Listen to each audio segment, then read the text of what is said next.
and welcome to Faultlines. I'm your host SHAHZAD RAZA. Today we are honored to have Dr. NASIM ASHRAF in our studio as a guest. Thank you very much, Dr. Saab, for joining us for the show. Dr. NASIM ASHRAF served as chairman for National Commission for Human Development in Pakistan back in 2002, and Dr. Saab also served as chairman of Pakistan Cricket Board. Recently, he published a book, Rank Side, in which he narrated and jotted down some very interesting eyewitness accounts of his tenure as a Minister of State in Pakistan back in the era of 2002 and onwards till 2008. Dr. Saab's specialty as a human development expert is known to everyone. So in this program, we are going to talk about, again, the book specifically, and what are the key challenges he faced back then, how he overcame those challenges, and what exactly he feels now for the state of human development in Pakistan. Since Dr. Saab lives in the United States of America, and back then he was also involved in back-channel diplomacy, so the relationship between Pakistan and United States of America would also come under discussion in this program. Dr. Saab, coming straight to you, why this book and why now? Actually, thank you very much, Azad, for having me here. It's a pleasure to be in this PTV World program. This book, as you said, is basically a chronicle and eyewitness account of what transpired with Pakistan-US relations, especially with focus on war on terror, in which there were certain insinuations, some misunderstandings. Then it covers how the US was unable to prevail in Afghanistan. Right. But the main portion of the book is about human development, as you say, and my journey in that with everyone else for the last 50 years, not just the few years that I was in service here in Pakistan. We started this in '84, working at the grassroots, because the key challenges Pakistan faced in the social sector. We will come to the issue of human development in detail, but since you mentioned the war on terror and Pakistan's joining the war on terror, yes. So it's normally it was misunderstood back then, and still people believe that we surrendered before the United States of America, and there was just one phone call, and we decided to jump into this war, and that cost us a lot. So that's the criticism people still make these days. Correct, and I think that's based totally on either misinformation or someone not wanting to believe the facts. I was involved with it because I know firsthand what happened, and I'll give you an example of that. When 9/11 happened, I was in Pakistan and I received a phone call from an official of the US government who was in the National Security Council that we used to work with. Right.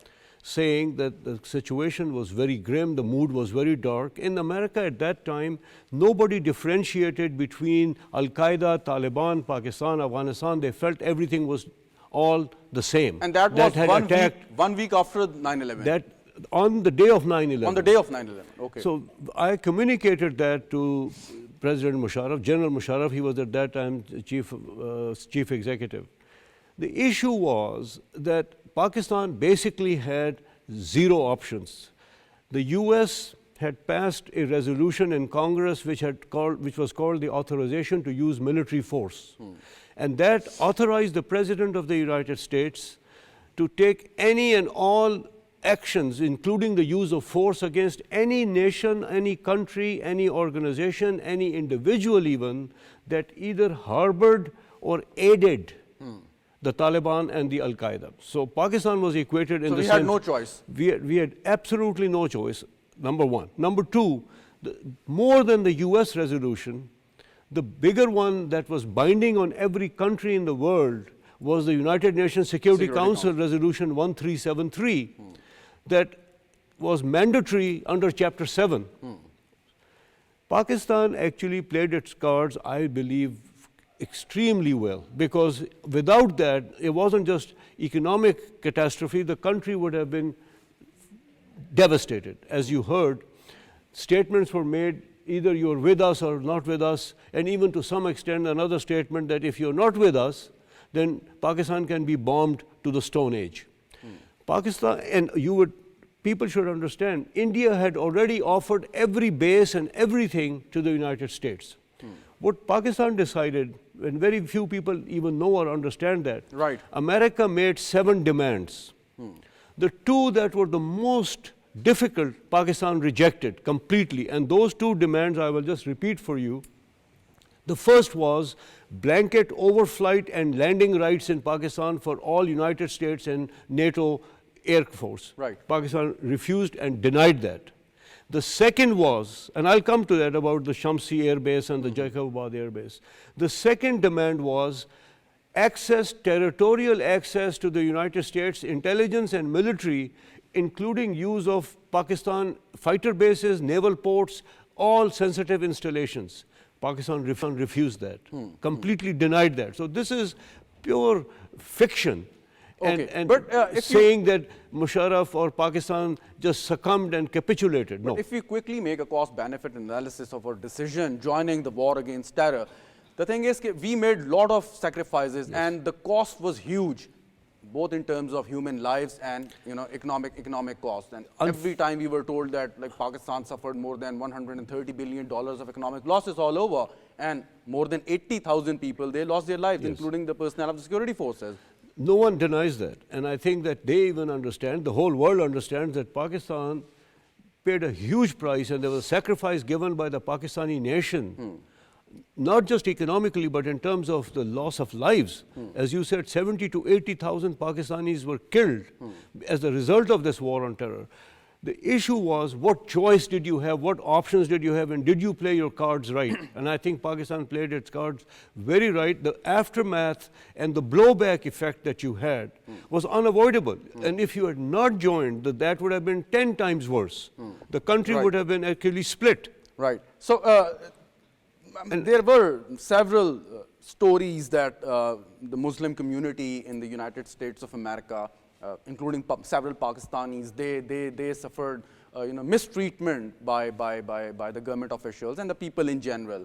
So was that true? That was the magnitude of the problem, because every brown color person or people, they were considered as the ally of Taliban. What happened after 9/11, America completely was out. They had just blood in their eyes. And yes, they were mistreated. There was a lot of people who were deported, went to Canada and all. Let me tell you a true story about this. When Musharraf was invited to Camp David in 2003, I was with him when we went to Camp David. Okay. And one of the things that was conveyed to us by the community when we landed in Washington before going to Camp David was the mistreatment and the harassment of Pakistanis in America. This was specifically raised by General Musharraf with President Bush in that Camp David meeting. Right. And in response to that, President Bush said, Mr. President, we have been attacked. We have to protect. We cannot allow another attack on the soil of the United States. And General Colin Powell, who was also present in that meeting, said, Mr. President, it is not just your country. We are trying to figure this out, and we don't want to persecute anybody. We don't want to harass anybody. But yes, there was, but this was communicated by Pakistan at the highest level to the United States President. And not only that, Musharraf told George Bush on November 10th in New York, when they first met after 9/11 on the sidelines of the GA conference, that, Mr. President, there is no military solution to Afghanistan. You have to find a political solution. Exactly. And this was repeated by President Biden to Netanyahu just now when this crisis occurred with Gaza, and Netanyahu went to the United States. You know what Biden told him? The first thing he told him, he said, do not make the same mistake we made after 9/11. Exactly. Of course, there are several other interesting eyewitness accounts in your book, and unfortunately, we really cannot cover all of those. But since you mentioned overseas Pakistanis, not only in the United States of America, but all over the world, and they are, playing a significant role in terms of their contribution in the economies of the countries they are living in. But at the same time,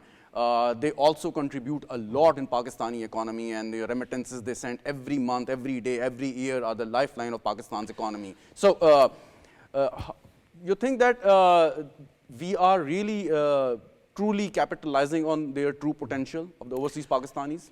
I am so glad that you have raised this issue. The Pakistani diaspora all over the world is Pakistan's single biggest asset.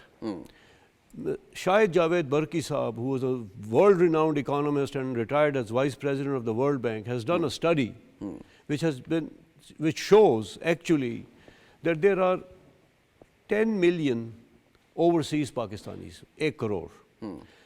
The annual income or the turnover, not the assets, of this 10 million people is equal to the GDP of Pakistan. Right.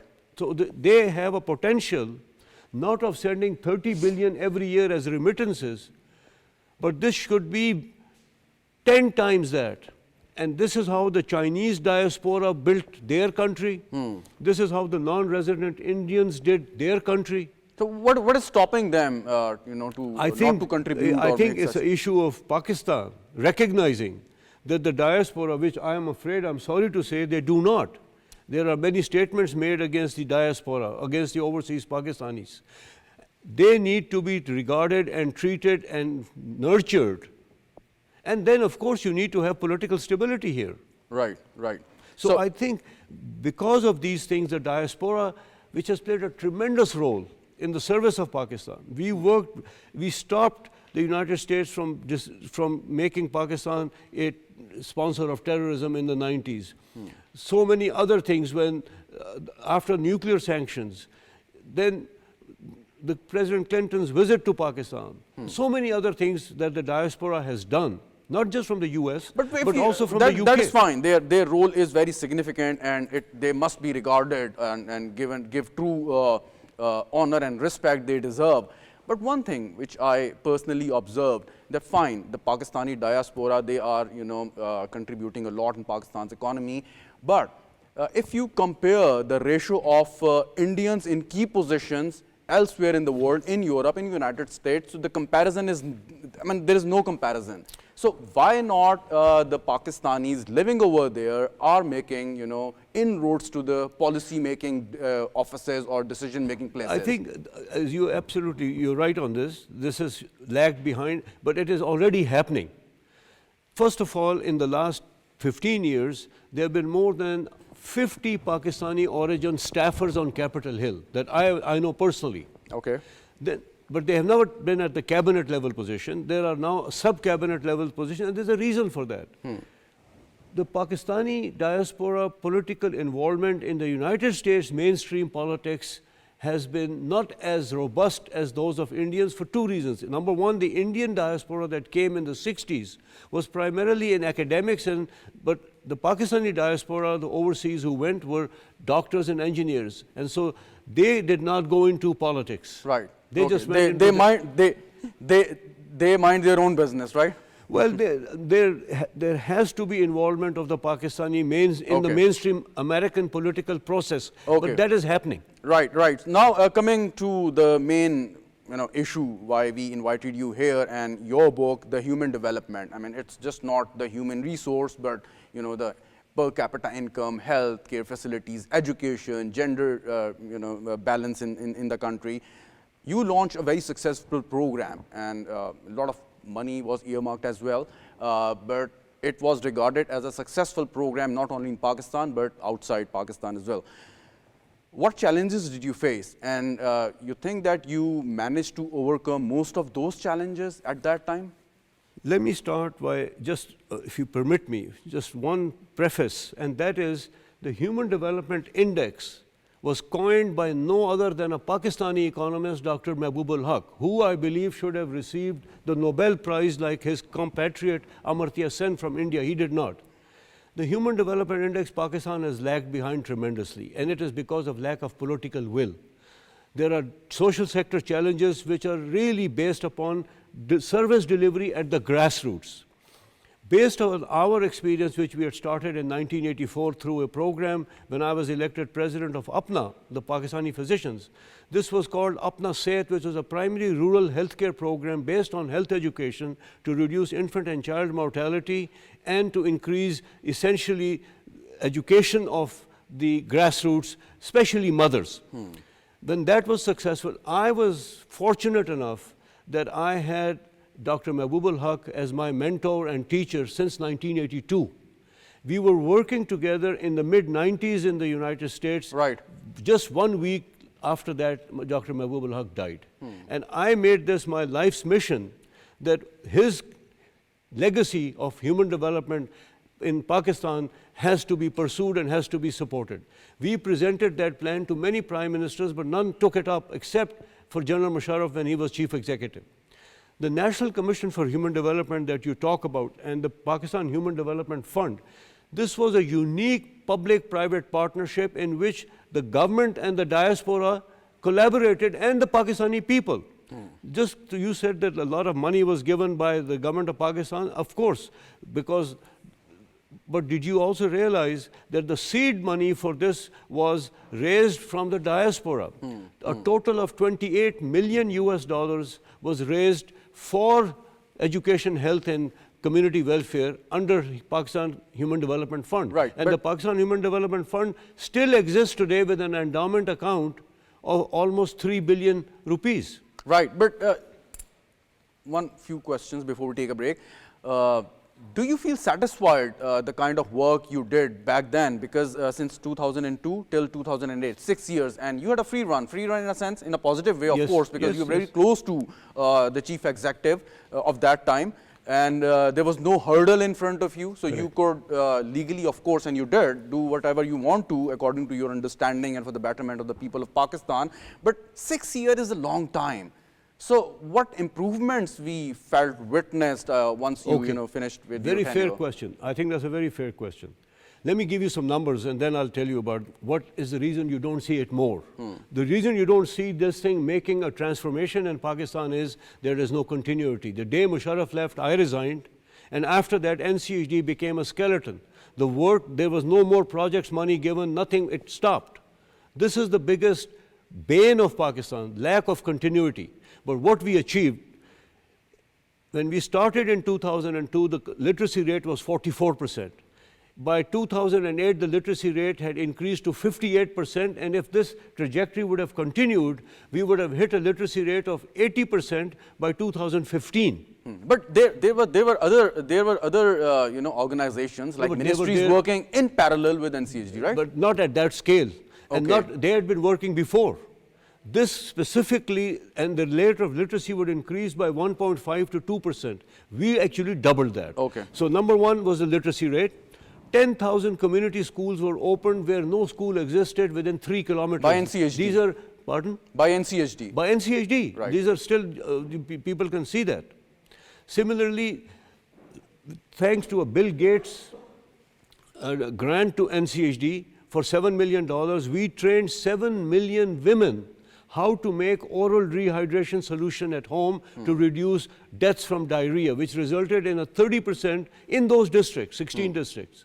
Deaths from diarrhea were reduced because of simply teaching women how to make ORS at home by empowering people. Human development, as you correctly said, is about how you empower people so they can make their own decisions and they can work at the grassroots. The biggest problem I see in social sector programs in Pakistan is lack of community participation. And unless we involve the community, there can be no effective delivery of services. All right. Dr. Saab, we take a very quick break here. And when we come back, we'll also be joining by Dr. ISHTIAQ Ahmad and Dr. Jasim. Please stay with us.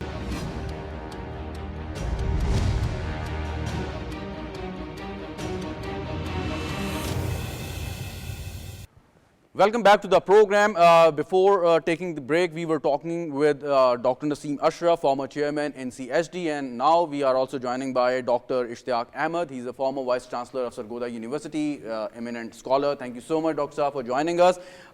We discussed the challenges Pakistan faced and still facing in terms of human development. I would like to ask you that what are those challenges, and since you've been involved with the Planning Commission for some time, you think that the policies are in the right direction to overcome all those challenges? Well, Shahzad, thank you very much for inviting me. It's a privilege to be a participant in this program along with Dr. NASIM ASHRAF. He was a celebrity during Musharraf era, and I think apart from the contribution that he made, being a Pakistani American, a prominent one, in the war on terror, in facilitating the closest ever relationship we had as a partner of the United States for a number of years. And Dr. Saab book, ringside, it's a must read, and he mentioned several accounts how he, navigated in those devious waters and managed to have a better relationship. Well, I think the title of the book itself conveys a very serious message, and I think this is a sector which is very much neglected in Pakistan. Having served I am an academic with a background in international relations. But obviously, I have served in the Planning Commission till recently, and I have certain exposure to public policy and development issues. Very right. And I think this book is very crucial, and it is for everyone to read and understand what are the challenges facing the social sector, human development in Pakistan, and how we can, with specific policy actions, we can overcome these challenges. One question, Dr. Saab. The person, the layman like me, always confused or fail to understand. We have eminent and experts, the celebrity you just mentioned, Dr. Nasim Ashraf, yourself. You know the problem. You guys know the solutions. The government can earmark the money. I mean, there might be some hurdles, but not those big hurdles. So why not we just, get over this? I mean, since last 2 decades and a half, we've been talking like this. There are the problems, how we will gonna solve it. I mean, why these questions all the time? No, Shahzad, this is a very good question. You see, the problem is a couple of issues Dr. Nasim Ashraf already highlighted. And I think our discussions in the Planning Commission, especially during the last 3 governments since 2022, has focused on 2 issues. Number 1, lack of political stability. In any country where there is lack of political stability, there are problems in succession from one rule to another, from one party, one leader to another. You cannot guarantee policy continuity. So public policy has to continue. There are serious gaps. Now, obviously, I began working with the PDM government. We recovered the economy. Pakistan was close to financial default. Look where we have come in the last 2+ years. So now there is relative stability, single-digit inflation from 34, unimaginable, highest in the world. Here a question. Since you are mentioning the public policy and the economic stability, now they are directly linked to the national security. Fine. Any government in Pakistan, I mean, of any political party, if they come, as a result of next general election, they would never ever change the Kashmir policy, because that's a stated policy every political party would follow, and we believe in it, right? So when we think that our economic policy now is directly linked to the national security, so now, and why we cannot have this solemn pledge with ourselves and the people that we are not going to change a good policy? Why not? Shahzad, serious nations do not compromise on certain issues. So economic growth is one issue on which we cannot compromise. We cannot allow any party, any individual to play politics. Right. Human development above all, because human development cannot take place until there is an economic growth. Yes. Economic growth cannot take place until there is political stability. True. Political stability can only come if you have a mature leadership. If you have a leadership that thinks beyond the individual selfish interests and for the collective welfare of the entire country and the entire nation. Unfortunately, we have leaders who are writing letters to the IMF not to, this is unfortunate. This is quite unfortunate. I tell you, like we have grown up in this country. We have served this country's interests outside, inside. For the last 30+ years, ever since we have graduated from the university. Right. I have never seen a situation in this country. We have had many problems, but I have never seen in the past half decade or so a situation where, the sincerity of some people, the dedication is really questioned. But as I always say, we are such a resilient nation, and we would definitely overcome these challenges since as we overcame other challenges. You want to add something, I just Dr. wanted, if you permit me. Sure. You said that there is money, but I think Dr. Saab agree with me The UN recommends that to grow and for adequate human development, a country must allocate at least 10% of its GDP to human development, 7% for education and 3 to 4% for health. Our total allocation for both is not more than 3%. So even with the best of intentions, we cannot deliver the services because we are totally inadequately funding. That has to be fixed. But as Dr. Saab correctly said, you need economic growth for that. But have you India did this. This is, if I may just say, sure. In 1991-92, when Manmohan Singh Saab became the Prime Minister of India, and he introduced his Manmohan Doctrine, then for the next 20 years, India, no matter who was the Prime Minister, the economic policies stayed the same. And that is why India then developed a growth rate of 6 to 7%. We used to have a growth rate of 6 to 7% even in the 60s, and then again in the 2001 to 2010 era. So, but then it changed because of lack of political stability. Don't you think that this is the high time that the political leadership should agree to a universal economic policy they all agree upon? There is no alternative, otherwise Pakistan faces an existential threat.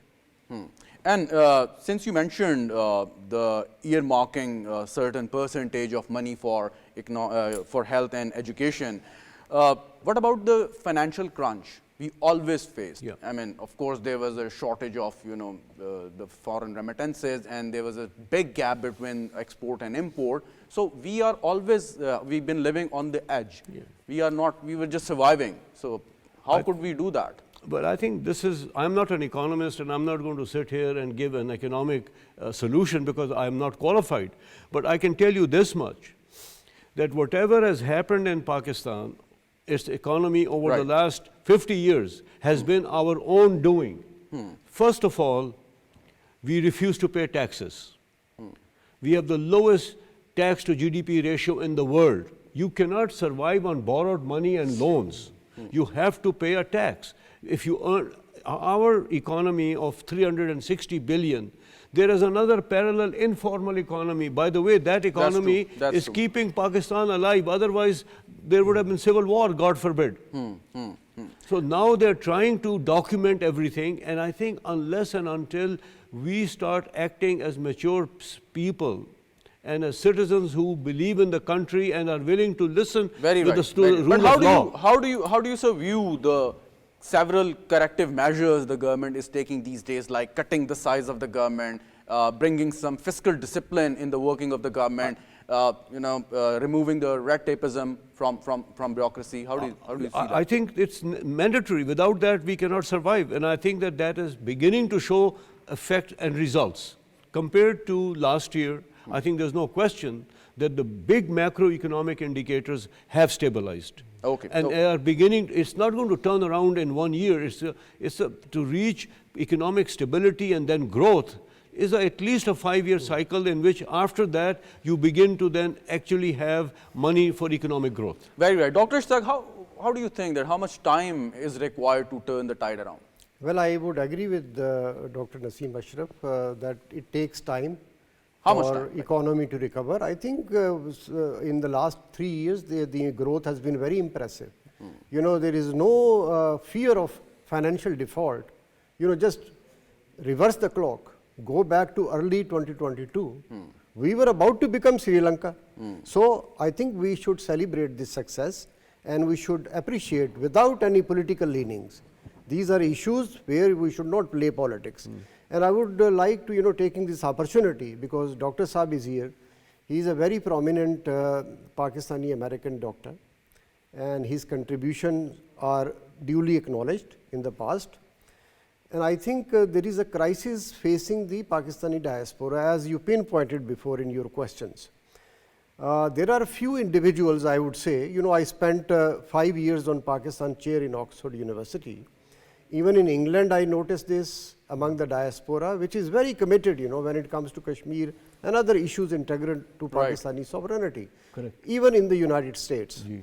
These guys, because of political leanings, are trying to mislead the diaspora hugely. This is especially on social media. And I think time has come when we should project the reality, what Pakistan is and how this country is going to evolve in future. And I think being a prominent Pakistani American and seeing that Trump administration is coming up with every day, new kinds of initiatives. Some of them are very silly in my opinion, but I think the change is taking place there. And it's a great opportunity for Pakistani diaspora to play its due part, in overcoming the misperceptions and bringing our relations back to the 2002 when you joined this, this mission in Pakistan. So, are you ready to play your role once again? Shahzad Sahab, there are many other people, and I think we have played our innings. But let me just say that I believe very strongly what Dr. Sahab just said, that overseas the diaspora should be only and only for Pakistan. There should be no political divisions. There should be no crossing the line to lobby against Pakistan. We are Pakistanis overseas, and our loyalty should be for the prosperity and the good of Pakistan. Dr. Nasim Ashraf, I mean, we talk about the challenges, but now in the last part of my program, I would really like you to suggest some solution on the basis of the experience you had in Pakistan and the United States of America. So what solutions the government can implement in short, medium and long term? Yeah, I think as Dr. ISHTIAQ Sahab said, there's a new administration there. This is going to be business not as usual. It's a very different president with a very different worldview. Pakistan does not today enjoy, because of the United States policy decisions, nothing that Pakistan didn't do, but they are looking at everything through the China lens. And we are China's strategic partner. They are looking at India as the container for China. So Pakistan has to actually, Pakistan will always be relevant, not just for counter-terrorism. Pakistan is a country of 240 million people and it's a nuclear power. So Pakistan will always remain relevant and important. But at the same time, in the US, I think we need to develop new linkages which are not just security based, is outside the security paradigm. Right. And they should be focused on economic trade, people to people diplomacy, education, health, and for which the United States will be much more forthcoming than the old traditional linkages, which will also continue. They will continue to link to Pakistan for counterterrorism. But I think the diaspora can play a major role. I hope that inshallah there will be more political stability here. Democracy is crucial, and I think it is necessary that all political elements and parties in this country, for the sake of Pakistan, actually come together and resolve the differences so that whatever we have to do in Pakistan as a country. All major political parties, they wanted to sit together except one party. I mean, that is unfortunate. You must have noticed that as well. Well, I'm not, as I said, that familiar with Pakistani internal politics, but I think everybody, no matter which party you're talking about, they must come together to resolve. We cannot just operate and live in silos. So I think it is very crucial, in my opinion, and as Dr. Sahab said, that we need to have political stability, and democracy is the art of compromise. So we have to understand and work with each other. We have democracy since 2008 without any interruption, without any, even the transition which took place a few years ago was through the parliament, through a democratic process. So at least we have the continuation of the democracy in the country. How it's going to translate into the economic empowerment, since whatever we were talking about. Shahzad, you see, like we are sitting and again, how long? How much time we you require? See, we are sitting in 2025. Of course. When I compare this year with 2007, I would say we are 80% better than 2007. We have been at worst point, in our history, and we should look at history and see, analyze the current situation on the basis of what we have experienced in the past. And I think things are much better. When it comes to human development or social indicators, there is no compromise. Because at the end of the day, Pakistan is for the people of Pakistan, nothing else, ultimately. I would ask the same question which I asked Dr. Nasim Ashraf. Steps, solutions the government can take or should take, short, medium and long term. So the first prerequisite is that government should further stabilize the political situation in Pakistan. It should be more serious about tackling the growing security challenge once again. It should focus its economic growth strategies on how to develop the human capital across the country without any particular preference to region, ethnicities and other preferences. And we should allocate more resources to the underdeveloped regions of the country so that people should empower from the grassroots up, not without any. So these are larger ends over which should not be compromised for the sake of politics. Not at all. Exactly. And I think the diaspora also can play a vital role, number one, by integrating in the country's political system where they are residing. And they should stay away from internal political issues in Pakistan. And then Pakistan would also equally love them. You know, this issue we sometime face here is that instead of engaging themselves positively in the countries where they are residing, in politically, socially, integrating, culturally, better understanding, their primary focus is on internal political politics in Pakistan. True that. Which is very bad, yeah. Very right. Dr. Saab, it's always good to be hopeful and optimistic about the challenges you face. But at the same time, one should understand the gravity of the situation as well. We have a youth bulge, which some people say is a ticking time bomb. If you don't skill them, don't empower them, don't employ them, you know, integrate them in the society. We have like the climate threats to our the entire country. Our farmers are vulnerable to such disasters. So in face of these grave challenges, you think that it should be the top and foremost priority of every government, federal government and the provincial government, to be ready to deal with these challenges? I totally agree. There is no alternative. Your main priority has to be to invest in social and human development and the areas you just outlined. We have a huge demographic, it can be a big demographic dividend instead of being a burden. Because, you know, just for example, one nurse in Kuwait today is earning 10 lakh rupees. How much can we do? I mean, if we invest in training here our youth, we could have annual remittances not of 30 billion but 100 billion. And this is an easy leapfrogging thing. IT, we can do the same thing. Vietnam, which is a country half the size of Pakistan, went from 30 billion exports to 350 billion annual exports because of investment in its human capital. So you have no choice, because let me tell you one thing. National security now is not just military security. National security is human security and territorial security. Without territorial security and without human security, food, water, stability, human rights, none of these things, if they don't exist, the nation is threatened and will face much more serious internal threats. We saw in Pakistan several successful programs like NCHD, and there's a program these days, BISP. But you remember after 18th Amendment, several key ministries were given to the provinces as part of the promise we made in the Constitution of Pakistan.